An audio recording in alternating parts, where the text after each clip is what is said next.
10-year Treasury yield jumps to 1-year high, 1.6%. And investors are rattled. There's some blood in the water. Oh, yeah. And I know what you're thinking. Is this it? Is this the big crash? Is it coming? Well, I'll tell you after this commercial. No, I'm kidding. Shoot, your guess is as good as mine. It's the market's been crazy. It's been on fire for better part of 10 months. And I think it'd be safe to say that we may see some corrections in the future. But the greater question is this, is that we know that a lot of the tech stocks, if there is going to be a market slide, are going to lead the way. I mean, Tesla took a hit yesterday. GameStop, that was up. I think that went up 19%. And it's like, of course, GameStop. Can this pump and dump scheme end? Like, give me a break, GameStop. Get in on your GameStop. Oh, yeah. Let's go to the roulette table. Get in on GameStop. I mean, I love the story though. The GameStop Robinhood story is great because you're literally talking about the little guy punching back, and I think everybody loves it when the little guy punches back, especially against a company called Robinhood. And didn't Robinhood steal from the rich and give to the poor? But the minute that the rich were getting stolen from, or beat at their own game, Robinhood became not Robinhood. Robinhood became Robin Little People and shut down the trades on GameStop. So that company, trash, total trash, no leadership whatsoever. Grow a pair. But it'll be interesting, though, to see what happens in the market. And tech stocks, a lot of people will relate tech stocks to crypto.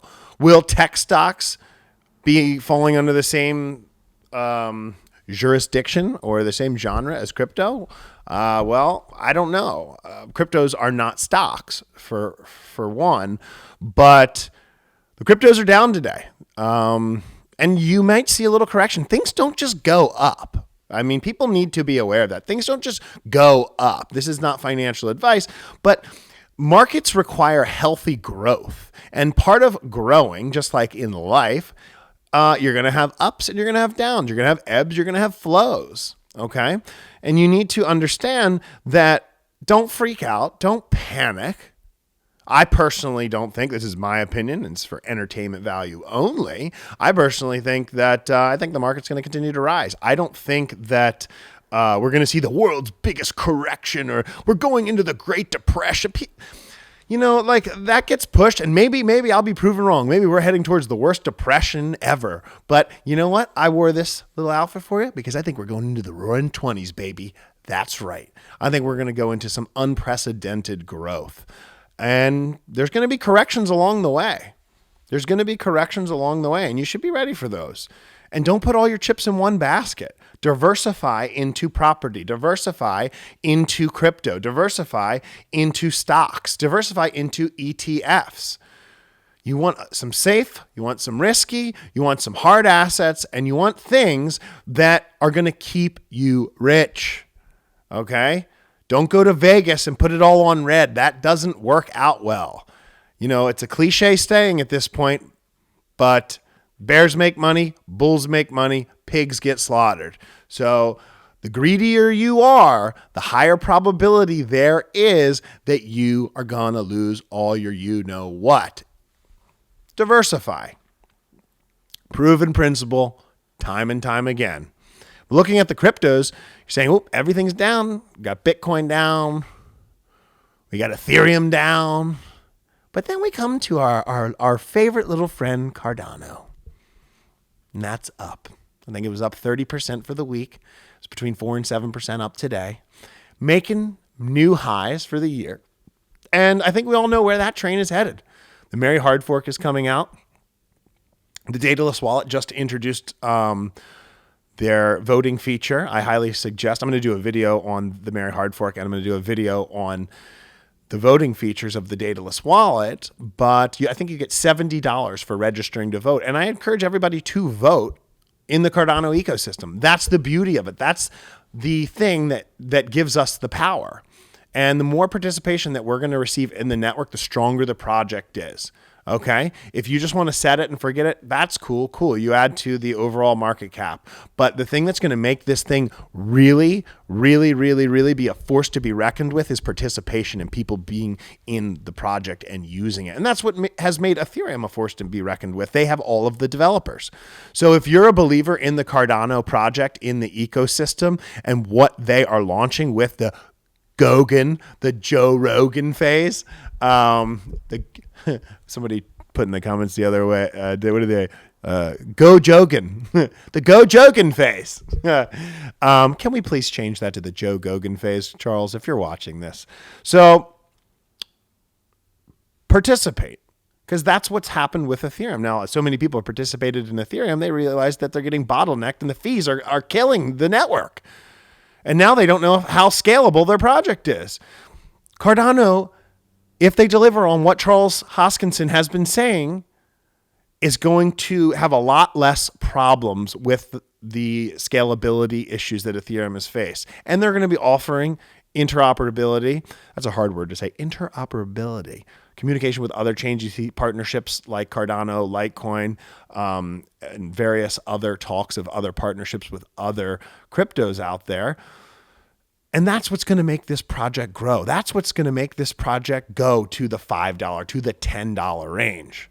Okay? Because I know there's people watching this video right now who put comments below. There's people who had 100,000 ADA. Okay? If you have 100,000 ADA and you multiply that by $10, you're looking at a nice life. Okay? Don't go put that into GameStop. Actually, I have flipped a little bit of money into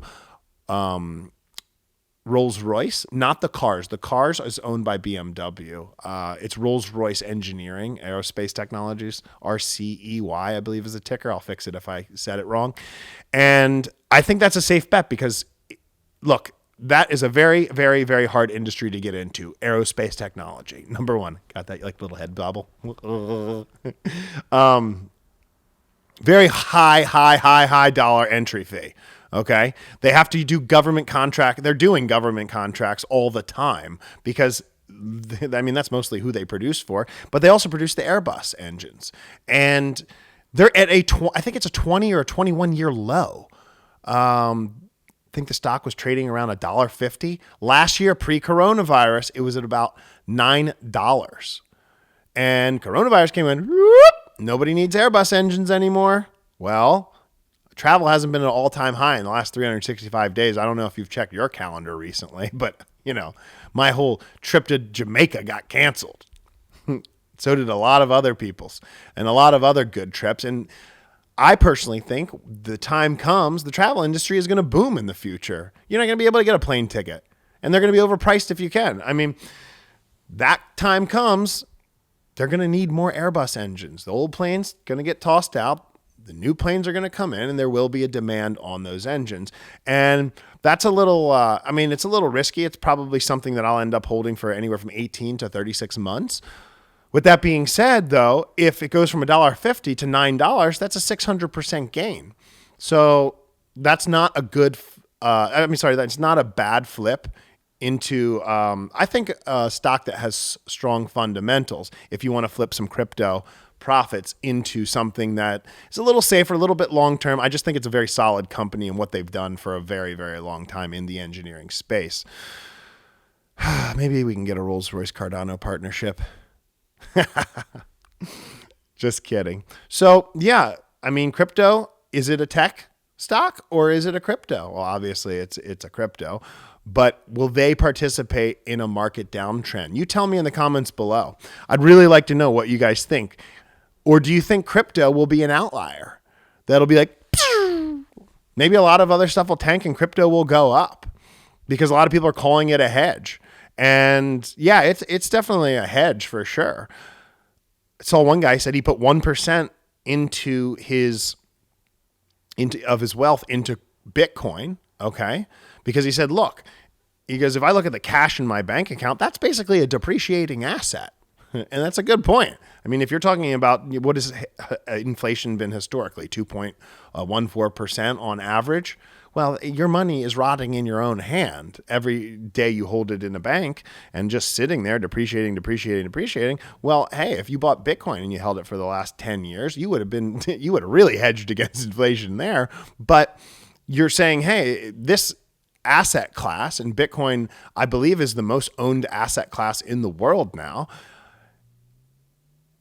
is deflationary. It's not inflationary like the US dollar. So it's a good hedge against it, I think, is the way people are perceiving. I perceive blockchain value. I think that's one way to look at it, but I see blockchain value in the software ecosystems that they're growing underneath these platforms and the things that are going to come out of it. Now, speaking of things that are going to come out of it, most projects, not most, but a lot of projects, a lot of projects are launched off the Ethereum blockchain, ERC20 tokens.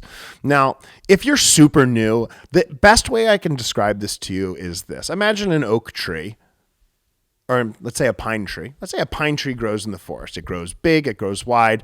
It's not owned by anyone. It's decentralized. It's owned by the network, we'll say. And every season, that tree lets pine cones off, and those little pine cones start to grow new trees, and those trees grow new trees. And the protocol is growing that way, like similar to a way a tree does. The problem is that the trees have too high gas fees, and those trees are the other companies, like an EOS or a Tron. Those are ERC20 tokens. Okay.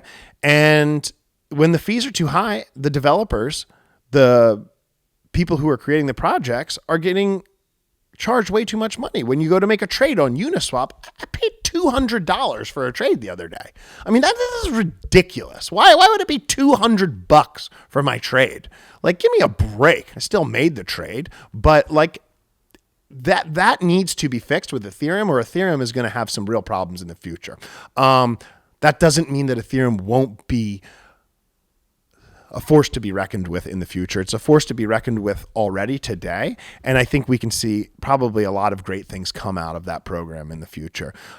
It's a second generation crypto. You're now dealing with third generation cryptos like Polkadot, like Cardano, and a lot of up and comers that have a lot of really strong fundamentals that have seen the problems of the future, and they've made the necessary steps to correct those today. So that's my 2 cents on where the markets are. Let me know in the comments below. Do you guys think that a big stock market correction would heavily impact cryptos? I personally do think it will, but I think there also will be some outliers in the mix. Appreciate you tuning in. If I don't see you, I'll see you on the internet.